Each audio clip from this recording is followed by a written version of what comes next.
সবকিছুতে গতি ভালো না ভাই। মোবাইল নেটে গতি ভালো, নামাজের মধ্যে গতি ভালো না।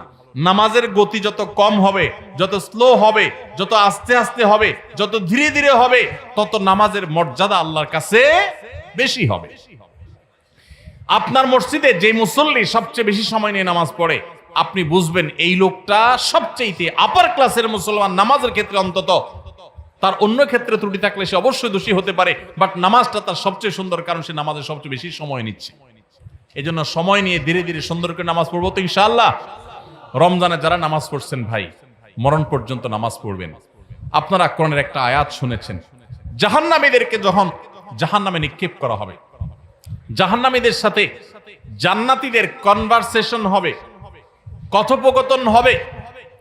জাহান্নামীদেরকে জিজ্ঞাসা করা হবে, মা সালাকাকুম ফি সাকার, তোমাদের কোন অপকর্মে, কোন বদভ্যাসে, কোন খারাপ কাজ তোমাদেরকে জাহান্নামে এনেছে বলো। তারা বলবে ভাই, ক্বালু লাম নাকু মিনাল মুসাল্লিন, ক্বালু লাম নাকু মিনাল মুসাল্লিন। জাহান্নামীরা বলবে, আমাদের যেই অপকর্মে, যেই পাপের কারণে আজ জাহান্নামে আসতে হয়েছে, সে পাপ হলো যে আমরা মুসল্লি ছিলাম না দুনিয়াতে, ৫ ওয়াক্ত নামাজ ঠিকমতো পড়তাম না। ভাইরে, যা করেন না করেন, সবকিছুর আগে ৫ ওয়াক্ত নামাজটা ঠিক করেন। ইমানদারের জীবন যাবে, নামাজ যেতে পারে না ভাই, কোনো অবস্থাতে না, কোনো অবস্থাতে না। নামাজ ত্যাগ করার কোনো সুযোগ নেই। নামাজ এমন ইবাদত, দেখেন আপনার কাছে যদি পানি না থাকে, ওযু করার মতো পানি না থাকে, তাহলে তো নামাজ মাফ নাকি? যে পানি নাই বেচারা কি করবে? পানি না থাকলে কি করতে হবে? মাটি দিয়ে তায়াম্মুম করতে হবে। আপনার সতর ঢাকতে হয় নামাজের জন্য, পুরুষের নাভি থেকে হাঁটু পর্যন্ত।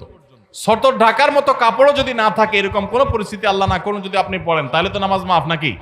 জি না, ওই অবস্থায় নামাজ পড়তে হবে। কেউ কেবলা কোন দিকে, কেবলার দিকে নামাজ পড়া ফরজ, এটা নামাজের শর্ত যে কেবলামুখী হওয়া। এখন কেবলা কোন দিকে আপনি কোনোভাবে জানতে পারছেন না, আকাশ মেঘলা বা কোনো কারণে এমন জায়গায় আছেন সূর্য দেখছেন না, কোনো কম্পাস নাই, এমন জায়গা আছেন কেবলা কোন দিকে আপনি সেটা ফাইন্ড করতে পারছেন না। তো ফাইন্ড আউট করতে না পারলে, কেবলা নিরূপণ করতে না পারলে নামাজ মাফ নাকি? তাহলে কি করবে? কাউকে জিজ্ঞাসা করে পারলে পড়বে, আর জিজ্ঞাসা করার মতো কোনো লোক না থাকলে, কেউ যদি তথ্য দিতে না পারে সঠিক, তাহলে যেই দিকে কেবলা বলে তার মন বলবে সেদিকে ফিরে নামাজ পড়বে, তারপর নামাজ মাফ নাই। কেউ যদি দাঁড়ায় নামাজ পড়তে না পারে, অসুস্থ হয়ে পড়ে, তাহলে তো মাফ নাকি? আল্লাহু আকবার। দাঁড়ায় পড়তে পারে না, তাও মাফ নাই। কি করতে হবে? বসেও যদি পড়তে না পারে, হসপিটালে বেডে হাত পা সব ব্যান্ডেজ করা, শোয়া আছে, বসার ক্ষমতা নেই, তাহলে তো মাফ নাকি? আল্লাহু আকবার। ওই অবস্থায় নামাজ পড়তে হয়। কিভাবে নামাজ পড়বে সে?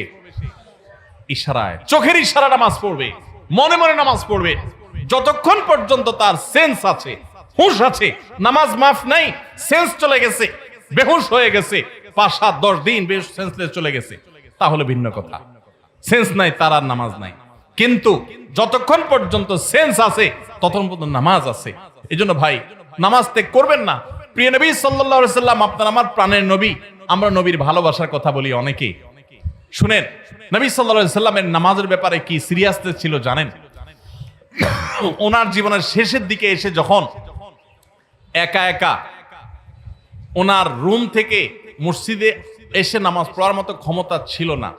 আপনারা যারা মদিনায় গেছেন তারা দেখেছেন, ভিডিওতে অনেকে দেখেছেন, তার যে মিম্বর, সেখান থেকে তার যে কবরটা, এই কবরটাই ছিল তার থাকার কক্ষ। এই দুইটার মধ্যে দূরত্ব কিন্তু সামান্য কয়েক হাত, সামান্য কয়েক হাত। আমাদের যে স্টেজটা আছে, স্টেজের 2 গুণ বা 3 গুণ হবে বড় জোর, এতটুকু জায়গা। এই বাঁশের ঘেরাওটার এক মাথা থেকে আরেক মাথা, এত বড় হবে না, এর অর্ধেক হবে। এইটুকু জায়গা হেঁটে আসার মতো শরীরে ক্ষমতা নাই। তখন পর্যন্ত প্রিয় নবী সাল্লাল্লাহু আলাইহি সাল্লাম তার এক হাত আলী রাদিয়াল্লাহু তাআলা আনহুর কাঁধে, আরেক হাত আব্বাস রাদিয়াল্লাহু তাআলা আনহুর কাঁধে দিয়ে, 2 সাহাবীর কাঁধে 2টা হাত দিয়ে পুরা শরীরের ভার তাদের উপরে ছেড়ে দিয়ে 2টা পাও মোবারক মাটিতে রেখে দাঁড়াবেন, সেই শক্তি ছিল না মৃত্যুর আগ মুহূর্তে। পাগুলোকে মাটির সাথে টানতে টানতে রুম থেকে মিম্বার পর্যন্ত এসেছেন এবং নামাজ পড়াবেন ইমামতি করে সেই শক্তি নাই। আবু বকরকে নির্দেশ করেছেন আপনি নামাজ পড়ান, আমি নামাজের ইমামতি করার শক্তি নাই।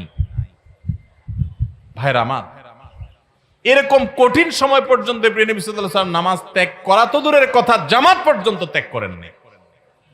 ওমর রাদিয়াল্লাহু তাআলার কথা আপনারা শুনেছেন, ফজরের নামাজের ইমামতি করতেছিলেন। ওই সময় ফিরোজ আল-লুলু নামে একজন অগ্নি পূজক, ইসলামের দুশমন, খঞ্জর লুকিয়ে এনেছিল কাপড়ের মধ্যে। যখন তিনি নামাজের মধ্যে আসেন, এমন একটা পজিশনে আসেন যে তিনি নামাজের গভীরে প্রবেশ করে গেছেন, তখন খঞ্জর আঘাত করেছে তার খঞ্জর দিয়ে তার পেটে। সাথে সাথে নাড়ি বুড়ি বের হয়ে এসেছে, রক্তে সব ভেসে গেছে, উনি পড়ে গেলেন নামাজের মধ্যে। কিন্তু সবাই ধরাধরি করে তাকে নিয়ে যাওয়া হলো, নিয়ে গেলেন। তিনি সেন্সলেস হয়ে যাচ্ছেন, রক্ত শূন্য হয়ে, মৃত্যুর ঠিক আগ মুহূর্তে, এর কিছুক্ষণ পরেই মারা গেছে। ওই সময় হঠাৎ করে তার যখন সেন্স আসছে, একটু মাথাটা উঁচু করার পর তার পরিবারের সদস্যরা দৌড়ে আসছে যে এত রক্ত ক্ষরণ হয়েছে, বোধহয় পানি টানি পান করার জন্য বলবে, শেষ মুহূর্তে মানুষ পানি খেতে চায় মরার আগ দিয়ে বা কিছু। যখন তারা দৌড়ে আসছে, উনি তাদেরকে বলতেছেন নামাজের মধ্যে যে আমার দুর্ঘটনা হলো, মানুষদের নামাজের কি হলো, জামাতের ব্যবস্থা হলো কিনা, নামাজের কি হলো সেই চিন্তা করছেন ওই মৃত্যুর মুহূর্তে পর্যন্ত। ভাইরে, মুসলমানের সন্তান নামাজ ত্যাগ করার কোনো সুযোগ নাই, সে নিজেকে মুসলমান দাবি করতে পারে না।